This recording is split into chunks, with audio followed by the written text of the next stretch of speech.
오늘은 성령으로 임하는 하나님 나라라고 하는 제목으로 함께 말씀을 나누려고 합니다. 말씀을 통하여서 성령님께서 각자에게 들려주시는 그 풍성한 은혜와 그 주님의 음성을 듣는 시간이 되기를 바랍니다.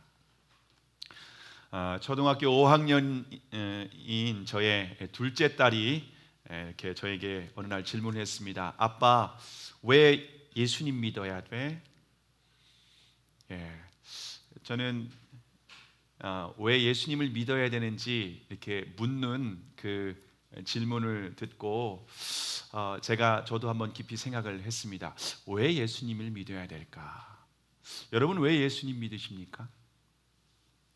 왜 주일이면 이제 내일은 또 연휴라서 우리가 어디론가 놀러 갈 수도 있지 않습니까?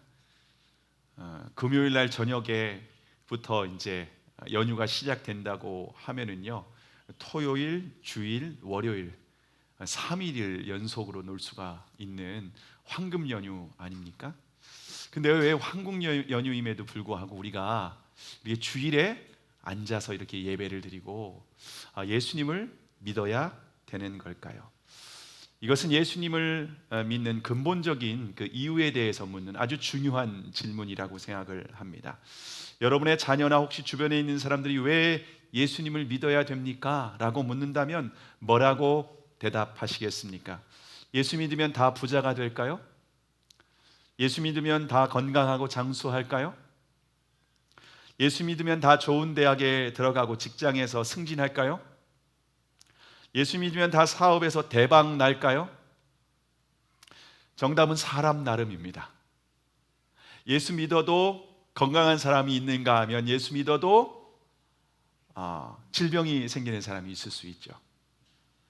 예수님 안 믿어도 건강하게 오래 사는 사람이 있고, 예수님 안 믿어도 좋은 대학 들어가고 직장에서 승진할 수 있고, 예수님 안 믿어도 사업에서 대박 날 수 있습니다.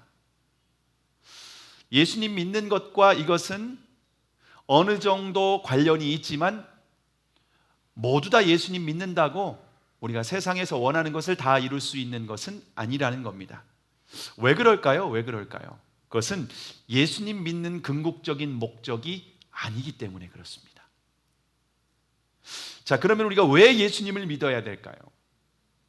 예수 믿는다고 부자 되는 것도 아니고, 예수 믿는다고 다 건강한 것도 아니고, 예수 믿는다고 다 좋은 대학 들어가고 승진하고 사업에 대박 나는 것도 아닌데 왜 예수님을 믿어야 할까요? 로마서 1장 16절에 보시면 내가 복음을 부끄러워하지 아니하노니 이 복음은 모든 믿는 자에게 구원을 주시는 하나님의 능력이 됨이라. 먼저는 유대인에게요, 그리고 헬라인에게로다. 여러분, 예수 믿는 목적은 구원입니다. 구원. 왜 예수 믿는가? 예수님이 아니면은 구원받을 수 없기 때문에 그렇습니다. 여러분, 구원이라고 하는 말은 우리 인간이 뭔가 어떤 심각한 문제 가운데 있다라고 하는 것을 전제하고 있는 겁니다. 아담의 후손으로 태어난 모든 인간은 죄와 사단의 노예로 살아갈 수밖에 없는 존재라고 성경은 우리에게 분명히 말씀을 하고 있습니다. 그래서 하나님의 아들이신 예수 그리스도께서 우리를 죄와 사단으로부터 속량하시기 위해서, 값을 주고 우리를 사기 위해서, 구원하시기 위해서 십자가에서 물과 피를 다 쏟으시고 죽으셨습니다. 그래서 누구든지, 유대인이든지 헬라인이든지 부자든지 가난한 사람이든지 배운 사람이든지 못 배운 사람이든지 남자든지 여자든지 옛날 사람이든지 현대인이든지 누구든지 예수 그리스도의 십자가와 부활을 믿으면 구원받고 하나님의 자녀가 되는 줄을 믿으시기를 바랍니다. 이것이 예수님이 믿는 목적이라고 하는 겁니다. 오직 예수 그리스도만이 우리에게 영원한 생명, 구원, 하나님 나라를 주실 수가 있다는 겁니다. 죄와 사단의 노예로부터 속량, 우리가 건짐을 받은 사람들은 이제 하나님의 백성이 되었습니다. 그래서 하나님의 통치를 받으며 그 은혜 안에서 풍성한 삶을 누릴 수 있도록 주님께서 약속하셨습니다. 예수님께서 분명히 말씀하셨죠. 요한복음 10장 10절에 보시면 내가 온 것은 양으로 생명을 얻게 하고 더 풍성히 얻게 하려 하심이라. 우리가 영생만 얻는 것이 아니라 이 땅에서도 풍성한 삶을 누릴 수 있다, 주님 우리에게 약속해 주셨습니다. 자, 그런데 하나님의 나라는 우리가 죽음 이후에 들어가는 것이 아니라 이 땅에서도 누릴 수 있다라는 겁니다. 그래서 지난 2주간 그 말씀을 전하지 않았습니까? 현재적 하나님 나라를 제가 2번에 걸쳐서 전했던 겁니다. 오늘도 이어지는 겁니다. 오늘도 하나님 나라에 대해서 전할 것입니다. 이 땅에서 우리는 하나님 나라를 누릴 수 있습니다. 예수 그리스도가 하나님 나라의 왕이시다. 왕이 통치하는 나라가 하나님의 나라시다. 그 왕이 이 땅에 오셨다. 그러므로 하나님 나라는 이 땅에 너희 가운데 있다, 예수님 말씀하셨죠.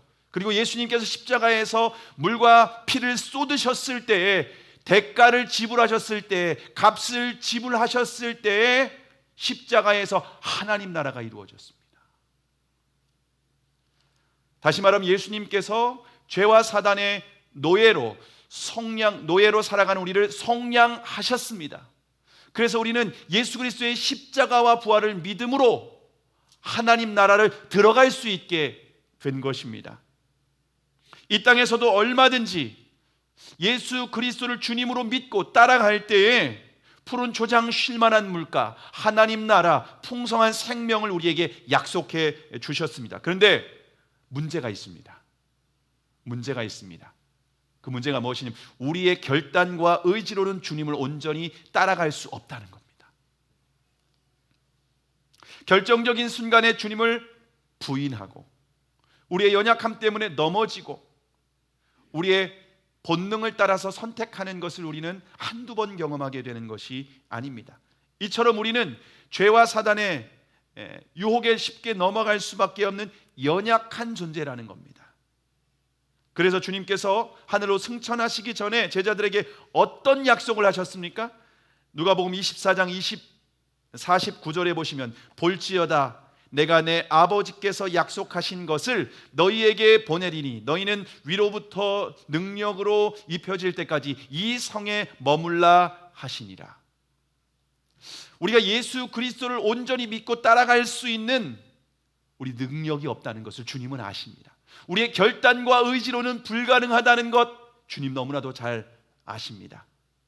베드로는 수제자였지만 내가 주를 위하여 내가 죽을지언정 부인하는 일이 없겠습니다. 여러분, 그건 베드로의 진심이었습니다. 진심이었습니다. 근데 어떻게 했습니까? 어린 여종 앞에서 주님을 모른다고 3번씩이나 부인하지 않았습니까? 그래서 주님은 위로부터 능력이 부어져야 된다는 겁니다. 권능이 필요하다라는 겁니다. 주님을 따라가려면, 이 땅에서 하나님 나라를 누리려면 권능이 필요하다 라고 주님 말씀을 하십니다. 그 권능은 제자들에게 이미 요한복음 14장에서 말씀하신 보혜사 성령입니다. 또 다른 보혜사를 내가 보내주겠다. 또 다른 보혜사 파라클레토스 내가 보내주겠다. 이미 제자들에게 약속하셨습니다. 그래서 사도행전 1장 8절에 보시면 오직 성령이 너희에게 임하시면 너희가 권능을 받고 예루살렘과 온 유대와 사마리아와 땅끝까지 이르러 내 증인이 되리라 하시니라. 주님 말씀을 하셨습니다. 우리가 예수님을 주님으로 온전히 믿고 따르기 위해서는 성령의 권능이 필요하다라고 하는 겁니다. 그 성령의 권능을 받아야 주님을 따라갈 수 있고 주님의 증인의 삶을 살아갈 수 있다. 주님 우리에게 분명히 약속하셨습니다. 자, 그러면 아버지께서 약속하신 성령, 주님께서 보내주시겠다고 하는 그 성령이 언제 임하셨을까요? 오늘 본문 1절의 말씀입니다. 1절에서 3절, 오늘 1절에서 3절까지의 말씀을 함께 읽겠습니다. 시작. 오순절 날이 이미 이르매 그들이 다 같이 한 곳에 모였더니 호련히 하늘로부터 급하고 강한 바람 같은 소리가 있어 그들이 앉은 온 집에 가득하며 마치 불의 혀처럼 갈라지는 것들이 그들에게 보여 각 사람 위에 하나씩 임하여 있더니. 자, 주님께서 약속하신 성령님께서 언제 임하셨습니까? 오순절 날에 임했다라고 말하고 있습니다. 여러분, 오순절은요 유대인의 3대 절기 중에 하나입니다. 근데 오순절이 언제인가 하면은요 6월절로부터 시작해서 50일째 되는 날입니다. 6월절부터 카운팅을 해서 50일째 되는 날이 6월절입니다. 오늘이 바로 오순절입니다. 오순절. 오순절은 이렇게 보리를 수확해서 하나님께 첫 열매를 드리는 절기입니다. 그래서 유대인들은 오순절이 되면은 이제 보리를 수확을 해서 하나님의 성전에 올라가서 그것을 바치게 되었습니다. 근데 오순절에 120명의 성도들은 예루살렘 성전에 있는 것이 아니라 하나님께서 말씀하신 곳, 하나님께서 가르쳐 주신 곳 마가의 다락방에 모여서 120명이 모여 있었습니다. 그때 호련히 하늘로부터 급하고 강한 바람 같은 소리가 들렸습니다. 바람 소리 아시죠? 바람 소리가 그들의 귀에 들렸다는 겁니다. 그리고 그들의 눈에 뭐가 보였는가 하면요 마치 불의 혀처럼. 이게 불의 혀처럼이 뭔지 사람들이 잘 이해가 안 되는데 여러분 혀를 한번 쭉 내밀어 보시겠어요? 혀가 이제 어떻게 생겼는지 여러분 잘 보이시죠? 이 혀가 이렇게 세워져 있는 겁니다. 그런데 이게 막 불꽃처럼 그게 이제 불의 혀입니다. 불이 혀의 모양처럼 막 타오르는 그런 모습이라는 겁니다. 불의 혀처럼 갈라지는 모습이 그들의 눈에 보였다는 겁니다. 성령님께서 바람 같은 소리를 내시고 또 불의 형상과 같은 그 모습으로 각 사람 위에 강림하셨다는 겁니다. 여러분, 그런데 이 오순절에 성령님께서 각 사람 위에 강림하셨다라고 하는 것은요 놀라운 사건입니다. 놀라운 사건입니다. 여러분, 이스라엘 백성들이 애굽에서 나온 날이 언제인지 아십니까? 애굽에서 나온 날 그때 10가지 재앙 중에 마지막 재앙이 있었습니다. 마지막 재앙은 이게 죽음의 사자가 모든 애굽에 있는 모든 사람들의 집에 장자를 죽이는 재앙이었죠. 근데 죽음의 사자가 모든 사람들을 죽일 때에 하나님께서 이스라엘 백성들에게는 어린 양을 잡아라. 양을 잡아서 보관하고 있다가 양을 가지고 있다가 어린 양을 이제 14일 되는 날 그 죽여라. 그리고 그 피를 받아서 인방과 설줄, 문의 인방, 문을 가로지르는 것과 세로 기둥에 이 피를 바르라고 말씀을 하십니다. 그 피를 바르면은 죽음의 사자가 모든 집의 장자들을 죽일 때에 그 집은 유월하겠다. 이게 유월이 넘을 월이라는 겁니다.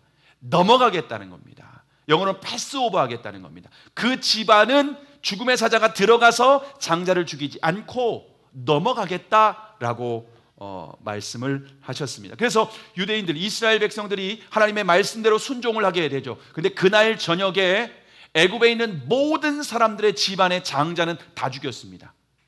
죽음의 사자가.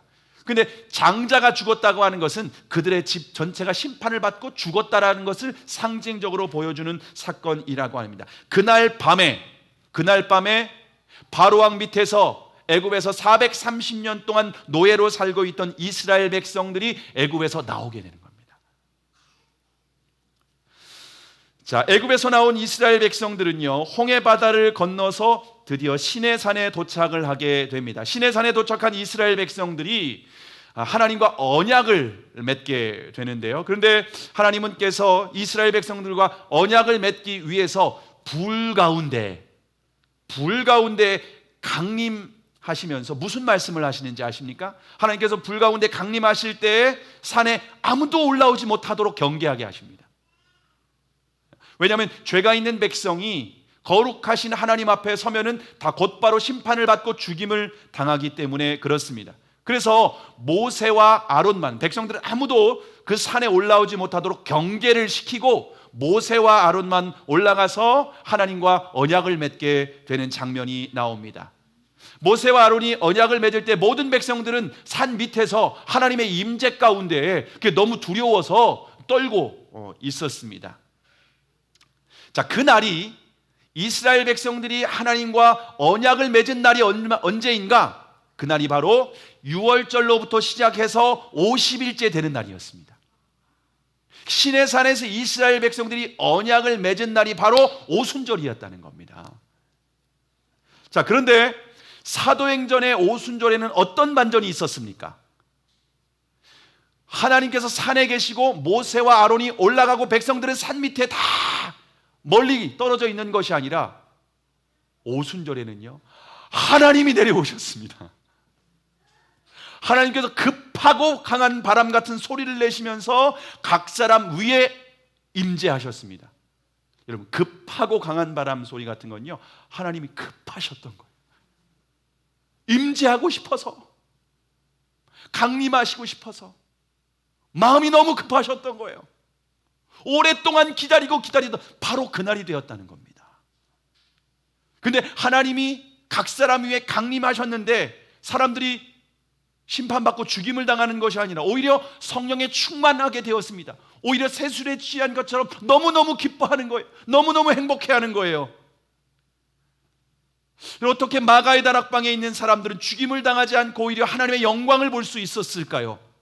왜냐하면 하나님의 아들이신 예수 그리스도께서 어린 양의 피가 아니라 하나님의 아들이신 예수 그리스도의 피로 성량함을 받았기 때문에, 속죄함을 받았기 때문에, 모든 죄가 용서함 받았기 때문에 이제는 하나님께서 우리에게 다시 강림하실 수 있었던 겁니다. 하나님의 떠났던 영이 하나님이 다시 임재하실 수 있었다라고 하는 겁니다. 결국 예수 그리스도의 십자가가 우리의 모든 죄를 완전히 해결하셨다. 하나님이 더 이상 죄로 여기지 않는다 라는 것을 확증해 주는 사건이 바로 성령이 강림하신 사건입니다. 더 이상 우리는 사단의 노예가 아니라는 겁니다.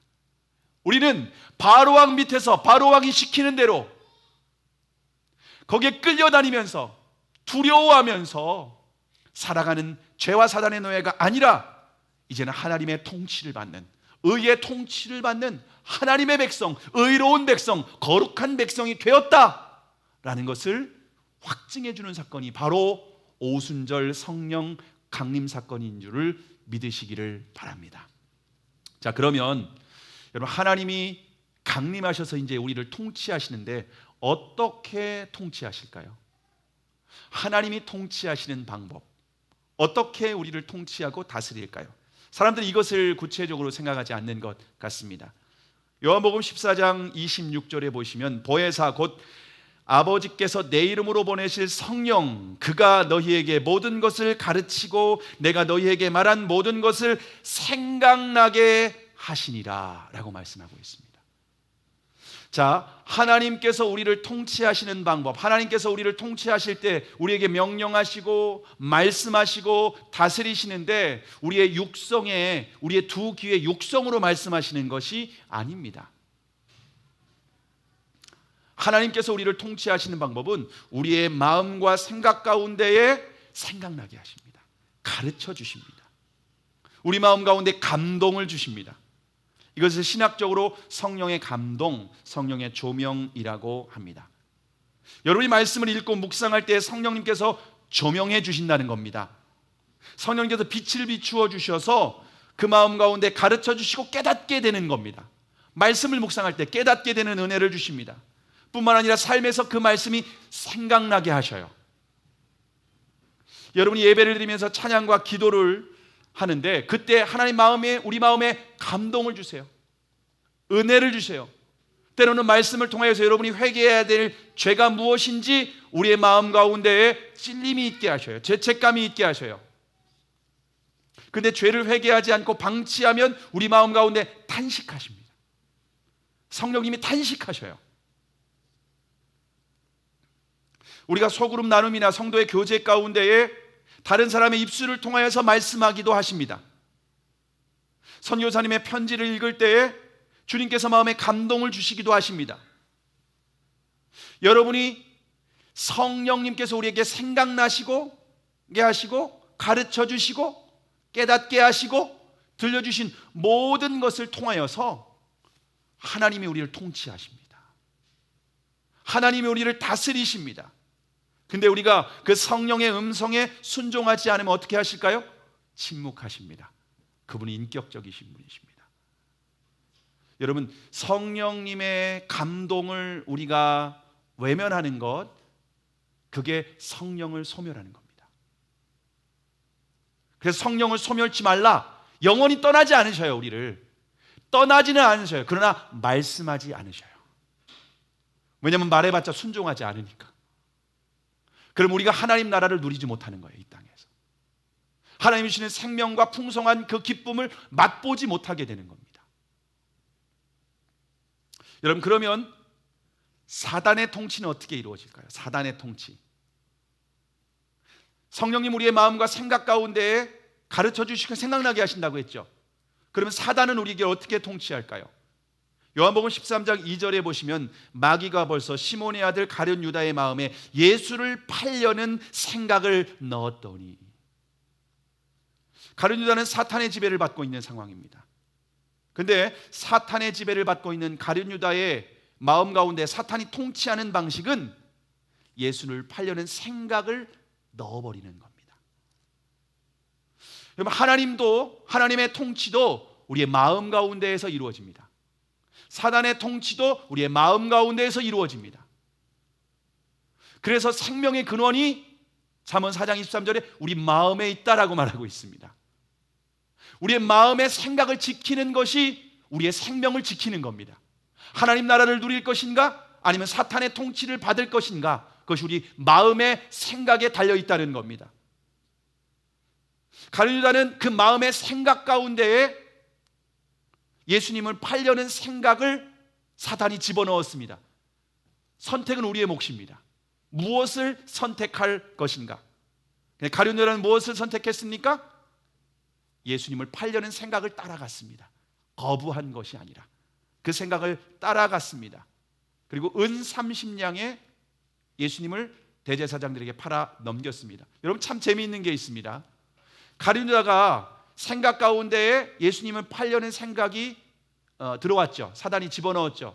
그리고 가룟 유다가 따라간 것이 무엇입니까?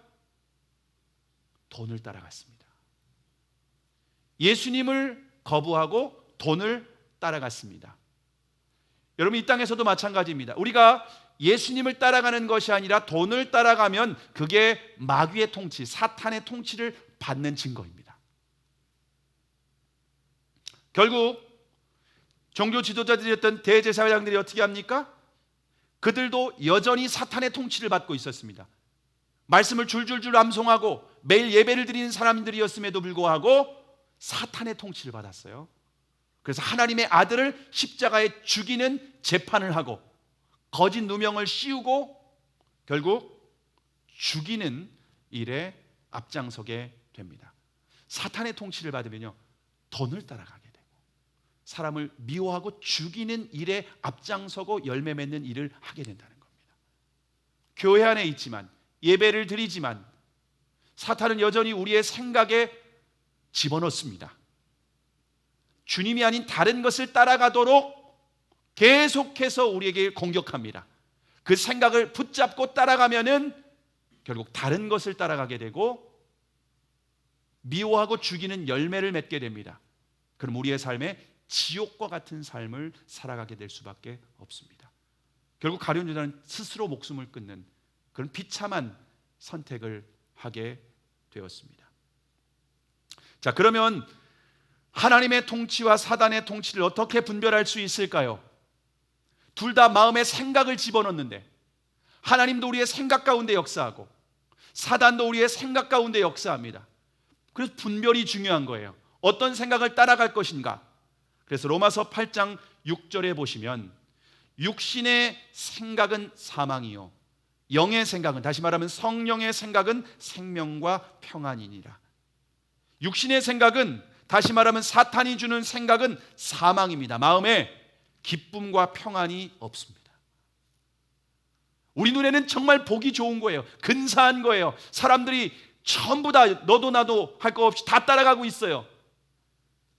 근데 그걸 따라가면 마음에 평안과 기쁨이 없다는 거예요. 그러나 성령의 생각은 생명과 평안입니다. 기쁨과 평안이 가득하다는 겁니다. 우리의 마음에 평안이 있냐, 기쁨이 있느냐, 우리는 이것을 통해서 내가 사단의 지배 아래 있는가, 아니면은 하나님의 나라의 통치를 받고 있는가 알 수 있다는 거예요. 여러분 마음은 어떻습니까? 여러분 지금 교회에서 예배를 드리고 있죠. 하나님의 말씀을 듣고 있습니다. 근데 여러분의 마음은 하나님 나라입니까? 아니면 지옥입니까? 여러분의 마음에는 사망, 두려움과 불안과 공포 가운데 살아갑니까? 아니면 평안과 기쁨 가운데 살아가고 있습니까? 이것이 이 땅에서 현재적 하나님 나라를 누리는 아주 굉장히 중요한 말씀이라는 겁니다. 그래서 로마서 14장 17절에서 이렇게 말씀하십니다. 하나님의 나라는 먹는 것과 마시는 것이 아니요 오직 성령 안에 있는 의와 평강과 희락이니라. 하나님의 나라는 우리가 이 땅에서 무엇을 먹는 것에 의해 결정되는 것이 아니라는 겁니다. 하나님의 나라는 오직 성령 안에서, 성령 안에서 의, 죄를 따라가는 것이 아니라 의 대신 예수 그리스도, 그분의 음성을 따라가는 것, 평강, 세상이 줄 수 없는 참된 평안함, 그리고 희락, 기쁨이라는 겁니다. 여러분 그리스도인이 이것을 빼앗기면요 현재적 하나님 나라를 다 빼앗기는 겁니다. 그런데 많은 그리스도인들이 예수님을 믿고 있지만 현재적 하나님 나라를 잃어버리고 살아갑니다. 성령 안에서 누리는 의와 평강과 희락을 누리지 못하고 살아갑니다. 그리고 먼 훗날 죽음 이후에 천국만을 고대하며 살아갑니다. 주님 우리에게 그렇게 말씀하시지 않습니다. 이것은 우리의 믿음의 삶이 아닙니다. 구원받은 사람이 아닙니다. 하나님 나라의 백성의 삶이 아니라는 겁니다. 주님은 이 땅에서 우리가 생명을 누리고 풍성한 삶을 약속하셨습니다. 얼마든지 누릴 수 있다. 성령을 따라가면, 성령으로 충만하면 하나님 나라를 누릴 수 있다. 그러나 성령으로 충만하지 않으면, 성령을 따라 행하지 않으면 하나님 나라를 누릴 수 없다. 주님 우리에게 말씀하시는 겁니다. 그래서 우리 안에 있는 평안과 기쁨으로 늘 하나님 나라를 분별하시기 바랍니다. 분별하셔야 돼요. 그리고 선택하시기를 바랍니다. 자, 그러면 마가의 다락방에 성령이 임했을 때 어떤 기적이 나타났습니까? 어떤 기적이 나타났습니까? 오늘 보면 4절의 말씀, 4절의 말씀을 함께 읽겠습니다. 시작. 그들이 다 성령의 충만함을 받고 성령이 말하게 하심을 따라 다른 언어들로 말하기를 시작하니라. 자, 성령의 충만함을 받은 후에 성령이 말하게 하심을 따라서 말을 했습니다. 개역 한글에서는 방언이라고 번역이 되어 있습니다. 그런데 사도행전 2장의 방언과 고린도전서 12장의 방언은 다릅니다. 학자들은 다르게 보고 있습니다. 신학자들은 고린도전서 12장의 방언은 뜻을 알아들을 수 없는 영의 비밀을 말하는 겁니다.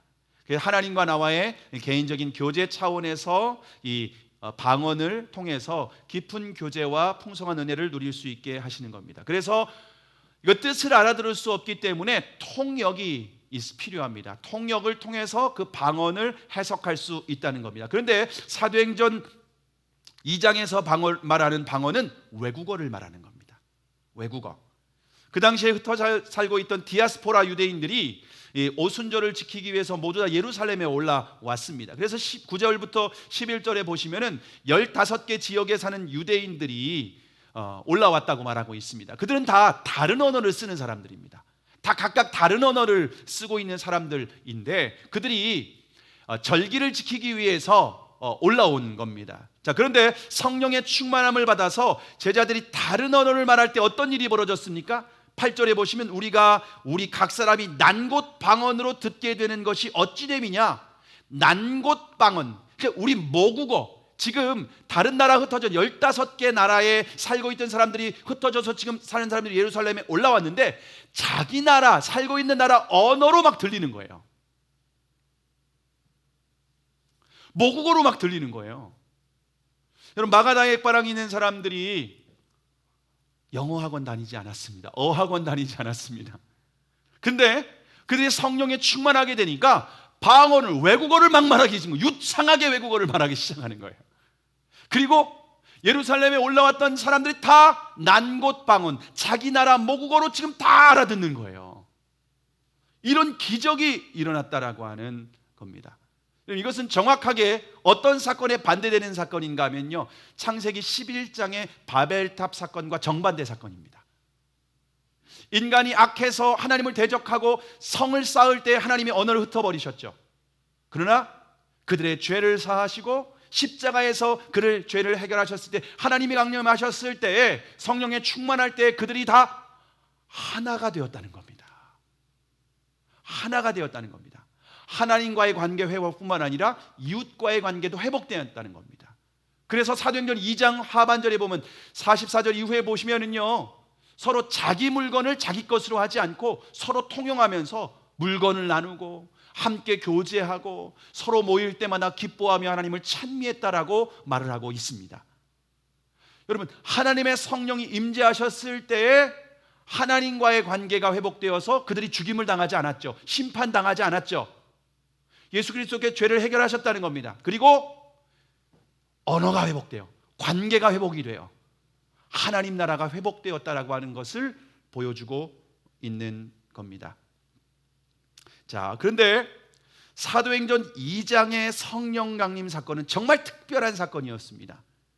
주님께서 강림하실 때 여러분 아까 어떻게 강림했다고 했죠? 무슨 소리가 들려갔다고 했죠? 바람 같은 소리가 막 들렸죠. 그리고 뭐가 보였다고 했죠? 불의 혀 같은 같이 갈라지는 것이 그들에게 보였습니다.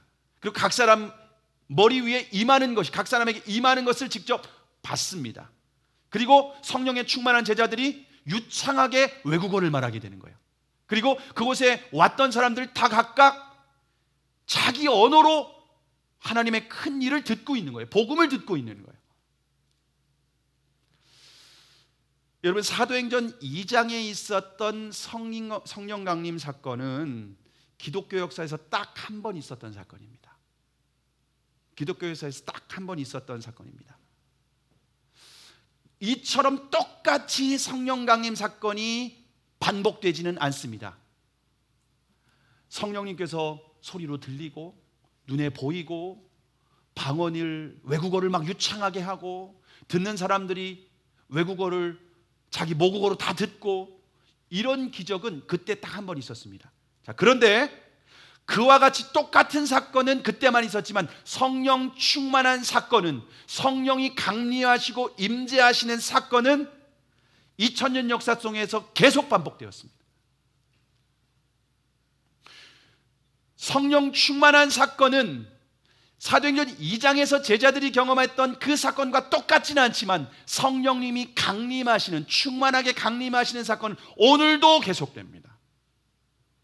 저와 여러분이 예배드리는 이 시간에도 원하시면, 주님이 원하시면 성령을 폭포수와 같이 부어주십니다.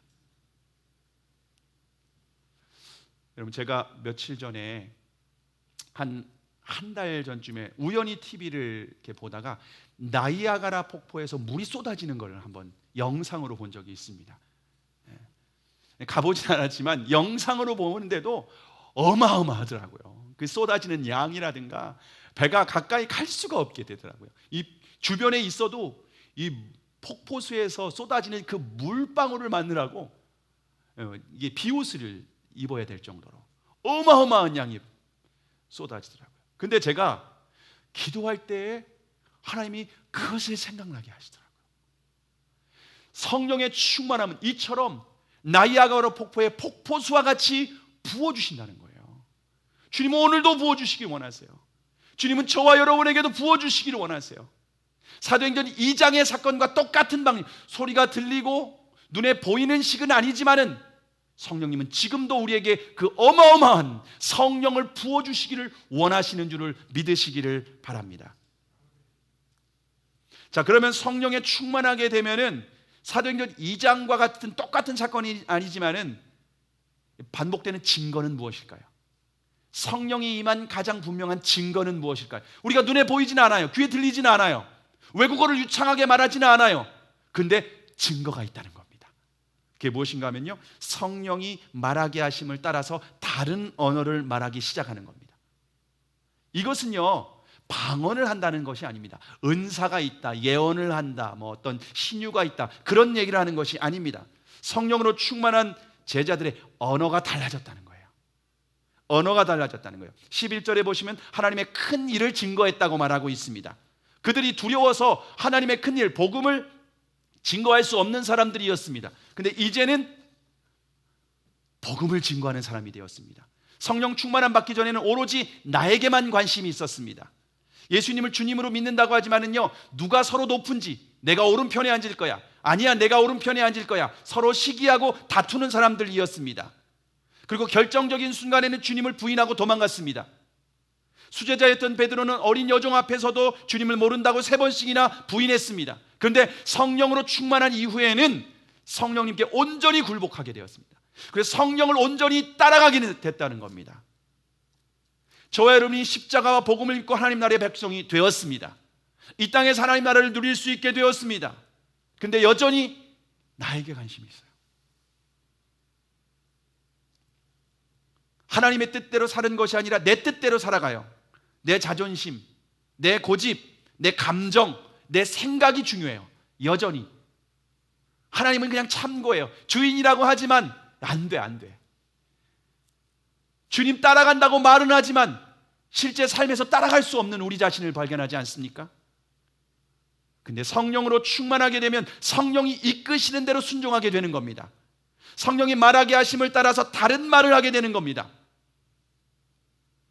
내 입에서 예수님을 증거하고, 그전엔 내 고집이고 자존심 때문에 말하지 못했던 것을 말하게 되는 겁니다. 미안해, 사랑해, 이런 말을 비로소 할 수 있게 되는 겁니다. 성령이 이끄신 대로 선택하고 결정하게 되는 겁니다. 성령으로 충만하면 성령님께 주도권을 맡게 되는 겁니다. 마치 성령님께서 우리의 핸들을 쥐고 계시는 거예요. 그래서 성령님께서 이끄시는 대로 가는 인생이 되는 겁니다. 내가 용서할 수 없었던 사람을 용서할 수 있게 됩니다. 내가 사랑할 수 없었던 사람을 사랑하게 되는 겁니다. 성령으로 충만하면 이처럼 자기를 부인하고 자기 십자가를 지고 주님을 따라갈 수 있게 되는 겁니다. 여러분, 오직 성령으로 충만하지 않으면 방법이 없어요. 주님을 따라갈 수도 없고 주님을 증거할 수도 없고 하나님의 통치 가운데 하나님 나라를 누릴 수도 없다는 겁니다. 그러나 성령으로 충만하면 제자들을 통해서 보여주셨던 그 사도행전 역사가 오늘 우리에게도 반복될 수 있다는 겁니다. 재현될 수 있다는 겁니다. 자, 그러면 어떻게 성령으로 충만할 수 있을까요? 사도행전 1장 14절에 보시면 여자들과 예수의 어머니 마리아와 예수의 아우들과 더불어 마음을 같이하여 오로지 기도에 힘쓰더라. 마음을 같이하여 오로지 기도에 힘쓰더라. 이것 말고는 다른 방법이 없다는 거예요. 120명의 성도들이 주님의 약속을 붙들고 예수 그리스도의 십자가와 그분의 부활, 그분이 하늘과 땅의 모든 권세를 가지신 것을 믿고 그분의 약속을 붙들고 오로지 기도에 힘썼다는 겁니다. 오직 기도에만 전념했다라고 하는 겁니다. 자신의 생각을 내려놓았습니다. 자신의 경험을 내려놓았습니다. 오직 주의 약속만 붙들고 기도했다는 겁니다. 그럴 때에 권능이 임했습니다. 하나님의 인도하심을 받게 되었습니다. 능력이 임하게 되었습니다. 이 땅에서 하나님 나라를 누릴 수 있게 되었습니다. 담대하게 복음을 증거할 수 있게 되었다는 겁니다. 여러분이 성령의 충만함을 받기를 원하십니까? 더 이상 육신에 이끌리고 내 감정에 이끌리고 죄에 이끌려서 비참한 삶을 살고 싶지 않습니까? 이제는 정리하고 싶습니까? 이제는 끊어버리고 싶습니까? 하나님의 나라를 누리기 원하십니까? 주님께서 약속하신 풍성한 삶을 누리기 원하십니까? 한 가지밖에 없습니다. 성령의 충만함을 받는 겁니다. 근데 성령의 충만함을 받으면 오직 기도에 힘쓰는 겁니다. 주님의 약속을 붙들고 오로지 기도에 힘쓰는 것, 이거 한 가지밖에 없다는 겁니다. 여러분, 이것이 얼마나 중요한지 모릅니다.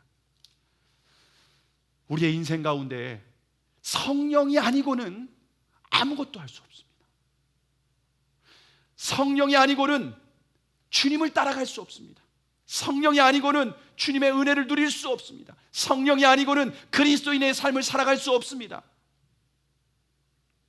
근데 성령은 기도하는 자, 간구하는 자, 하나님 앞에 약속을 붙들고 은혜를 구하는 자만 받을 수 있다는 겁니다. 예레미야 33장 3절에 보시면 하나님 이렇게 말씀하십니다. 너는 내게 부르짖으라. 내가 내게 응답하겠고 내가 알지 못하는 크고 은밀한 일을 내게 보이리라. 기도하면, 부르짖으면 주님 보여주신다고 말합니다. 여러분, 우리가 열심히 살아갑니다. 열심히 공부합니다. 내가 할 수 있는 최선을 다합니다. 내가 할 수 있는 지혜를 다 동원합니다. 근데 여전히 인생의 문제는 해결되지 않습니다. 내가 원하는 목표를 이뤘다 할지라도 마음에 기쁨과 평안이 없습니다. 또다시 죄에 사로잡혀 갑니다. 또다시 죄 가운데 끌려가게 된다는 겁니다. 근데 하나님께 기도하면, 부르짖으면, 하나님께만 온전히 전심으로 은혜를 구하면 능력을 주신다. 성령을 부어주신다. 폭포수와 같이, 나이아가라 폭포에서 쏟아지는 폭포수와 같은 성령을 부어주신다. 그리스도인이 다른 길이 없어요. 그리스도인은요, 노력하지 말라, 열심히 하지 말라는 차원이 아닙니다. 성령을 구하고 그 성령의 능력으로 최선을 다하는 겁니다. 근데 성령이 없이 나 혼자 최선을 다하는 것 의미 없습니다. 열매 없습니다. 결과가 없다는 겁니다. 주님이 원하시는 아름다운 열매를 맺을 수 없다는 겁니다. 내 마음의 천국, 하나님 나라 누릴 수 없다는 겁니다. 근데 문제는 무엇인가 하면요, 많은 분들이 과거에 성령 충만함 한 번씩 경험 다 했습니다. 은혜를 받은 경험이 다 있습니다. 근데 문제는 무엇입니까? 한 번으로 끝난다는 거예요. 지속적으로 충만함을 누리지 못한다는 거예요. 근데 에베소서 5장 18절에 보시면 술 취하지 말라, 이는 방탕한 것이니 오직 성령으로 충만함을 받으라. 오직 성령으로 충만함을 받으라, 이건 권면형이 아니라 명령형입니다. 명령입니다. 성령에 충만하라 라는 명령입니다. 근데 더욱 중요한 것은 현재형입니다. 예전에 한번 성령 충만함으로 것으로 만족하지 마라. 지금 성령으로 충만해야 된다. 지속적으로 계속해서 성령으로 충만해야 된다라는 것입니다. 근데 성령의 충만한 방법 한 가지밖에 없어요. 기도밖에 없습니다. 약속을 붙들고 기도하는 거예요. 오직 예수 그리스도만을 주님으로 믿고 기도하는 거예요. 여러분, 그런데 너무 중요한 것이 무엇인지 아십니까? 성령을 부어주시는 분이 누군지 아세요? 사도행전 2장 33절에 보시면 하나님이 오른손으로 예수를 높이심에 그가 약속하신 성령을 아버지께 받아서 너희가 보고 듣는 이것을 부어주셨느니라. 성령을 부어주시는 분이 누구라고요? 예수님이 아버지께 성령을 받아서 부어주셨다는 거예요. 성령을 부어주시는 분은 예수님이에요. 누구에게 부어주실까요? 예수님을 주님으로, 예수님 십자가를 믿고 그분을 따르고 그분을 의지하고 그분을 신뢰하고 그분만 사모하는 사람들에게 예수님 하셔요. 중심을 하셔요. 그리고 그들에게 부어주시는 거예요. 때로는 오순절처럼 공동체 전체가 성령의 충만함을 받을 수 있어요. 근데 전체가 아닐지라도 오직 예수 그리스도를 주님으로 믿고 오직 십자가 복음을 믿고 그분이 십자가에서 나를 속량하셨다라는 것을 믿는 사람, 그 약속을 붙들고 기도하는 사람은 개인적으로 다 성령의 충만함을 다 부어주시는 줄을 믿으시기를 바랍니다. 여러분, 베드로가 사도행전 1장에서만 기도하지 않았어요. 1장에 기도하고 2장에 성령 충만함을 받았죠. 3장에 보니까 성전에 올라갈 때, 기도하러 성전에 올라갔는데 미문에 앉아있는 안진뱅이를 일으키는 기적이 일어나죠. 그때 뭐 하러 갔다고요? 기도하러 갔다는 거예요. 베드로는요, 사도행전 2장에서 성령 충만함을 받고 계속 기도했습니다. 사도행전 10장에 보시면 피장 시몬의 집에서 기도할 때에 하나님이 환상을 보이셔요. 그리고 고넬료 집에 가서 복음을 전하라고 하는 이방 선교의 문을 열어주시는 것을 확인하게 됩니다. 언제? 기도할 때. 베드로는 사도행전에서 계속 기도한 거예요. 기도하는 사람이 지속적으로 계속 성령 충만합니다. 여러분, 성령 충만하기 원하십니까? 기도를 쉬지 말아야 됩니다. 여러분, 기도가 계속되고 있습니까? 멈췄습니까? 지난 2년 이상 코로나를 위해서 한국교회는 기도를 멈췄습니다. 예배는 온라인으로 드렸습니다. 말씀도 들었습니다. 기도는 못합니다. 왜 그렇습니까? 집에서 기도하면 아랫집 윗집에서 뛰어 올라오니까. 부르짖어 기도해야 되는데 기도할 수 없는 거예요. 물론 부르짖는 기도가 전부는 아닙니다.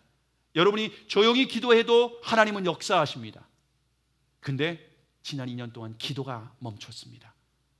그러면 머리로는 알지만 능력이 없기 때문에, 권능이 없기 때문에 하나님 나라를 누릴 수 없고 주님을 따라갈 수 없고 결국 죄와 사단의 종로로 타는 비참한 인생을 살 수밖에 없다는 겁니다. 아무리 성령 충만한 사람도 한 달만 기도를 쉬어보십시오. 그는 본성에 이끌려서 죄와 사단의 종로로 타는 비참한 인생을 살 수밖에 없습니다. 누구도 예외는 아닙니다. 기도를 쉬는 것은 내가 성령 충만함을, 성령을 소멸하겠다라고 하는 뜻이기도 하다라고 하는 겁니다. 그래서 우리에게 제일 중요한 게 뭐냐? 기본기예요. 기본기. 말씀과 기도의 기본기예요. 말씀과 기도로 주님과 동행하는 삶이라는 거예요. 이번에 한국 이 축구가 있어서 손흥민이 왔죠. 손흥민 선수가 들어왔는데, 손흥민 선수가 그 잉글랜드 프리미어리그에서 득점 왕을 했더라고요. 23골을 넣어서 이번 시즌에 득점왕이. 저는 이제 축구는 잘 모르는데 이것 때문에 조금 검색을 해서 찾아보니까 득점왕이 되었더라고요.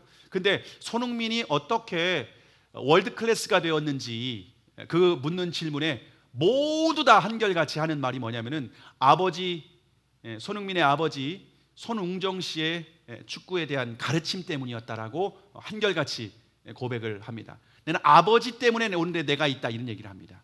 그러면 아버지가 손흥민을 어떻게 가르쳤는가? 아버지가 손흥민을 가르칠 때 기본기만 가르쳤습니다. 손흥정 씨의 책에 기본기에 대한 책이 나오기도 했는데요. 보통 볼 트래핑, 이제 몸에서 공을 이제 땅바닥에 떨어뜨리지 않고 축구공을 이렇게 띄우는 게 이제 트래핑이라고 하지 않습니까? 근데 보통 사람들은 이제 축구 선수들에게 축구를 가르칠 때 볼 트래핑을 6개월이면 된답니다. 근데 손흥민은 축구할 때, 어릴 때 아버지가 볼 트래핑을 얼마나 가르쳤는가? 볼 트래핑만 7년을 가르쳤답니다. 볼 트래핑만. 형이 있는데, 형도 축구를 했는데 둘 다 싸우면은요, 땅에 볼을 떨어뜨리지 말고 4시간 동안 공을 땅에 떨어지지 말고 띄우라고 했답니다. 4시간 동안 땅바닥에 한 번도 안 떨어뜨렸대요. 그리고 공을 오른발로 한 발씩 치면서 운동장 한 바퀴 돌고, 두 번째 바퀴 때는 왼발로 뛰고 치면서 한번 돌고, 세 번째 계려는 왼발 오른발 오르면서 이렇게 한 바퀴 돌아야 돼요. 그렇게 3바퀴를 돌아야 되는데, 만약 3바퀴째 떨어뜨리면 처음부터 다시. 이걸 계속 훈련해요. 볼 트래핑만 7년. 그리고 왼발 오른발 써야 되는데 왼발 오른발을 자유자재로 써야 되니까 바지 입을 때 왼발부터 신고, 신발 신을 때 왼발부터 신고, 축구화 묶을 때, 끈을 묶을 때 왼발부터 묶고, 그래서 왼발 오른발이 아주 자유자재로 해야 결정적인 순간에 골을 넣을 수 있다는 거예요. 기본기 훈련만 지속적으로 아주 주구장창 시켰답니다. 그럼 거기에서 저는 그리스도인의 기본기를 보게 됩니다. 그리스도인의 기본기는요, 말씀과 기도예요. 말씀과 기도를 쉬는 건요, 그리스도인의 삶을 포기하겠다는 거랑 똑같아요. 근데 대부분의 그리스도인들이 기본기 훈련이 안 돼 있어요. 기본기 그거 조금 하면 되는 거지 뭐. 그거 주일날 아무리 들어도 나 기본기 훈련할 필요성을 느끼지 않아요. 그래서 어떻게 됩니까? 복음을 들고 성경에 대한 수많은 지식을 알아도 번번이 실패합니다. 영적 전쟁에서 승리하지 못합니다. 죄와 사단의 종노릇하는 인생을 살아갑니다. 기본기가 안 돼 있어요. 기본기가 안 돼 있으면 아무것도 못합니다. 여러분 말씀 묵상하십니까? 얼마나 기도하십니까? 정말 기도하십니까? 그럼 이렇게 살 수 없습니다.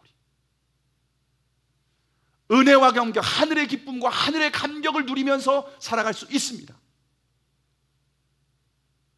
기본기가 없으면 아무것도 못합니다. 기본기가 있어야 성령 충만함을 받더라도 계속 충만함을 받을 수 있는 거예요. 기본기는 그리스도인이 천국 가는 그날까지, 주님 나라 가는 그날까지 쉬지 말아야 되는 겁니다. 매일 밥 먹는 것처럼. 그래서 옛날 우리 신앙의 선조들 뭐라고 했습니까? No Bible, no breakfast. 내가 아침에 말씀을 먹지 않으면 밥을 먹지 않겠다. 이런 각오가 우리 안에 있습니까? 여러분 기도해야 됩니다. 말씀을 묵상해. 그리고 주님과 동행하는 겁니다. 이게 기본기입니다.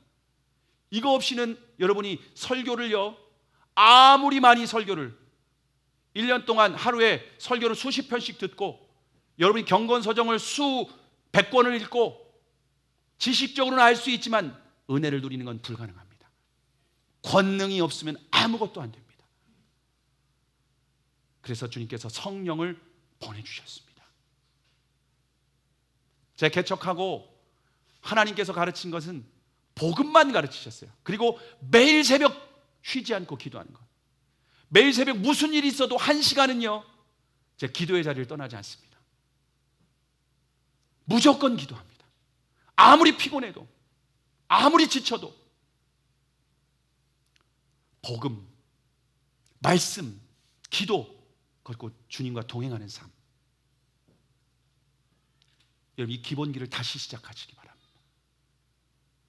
그러면 하나님 나라가 임하게 될 겁니다.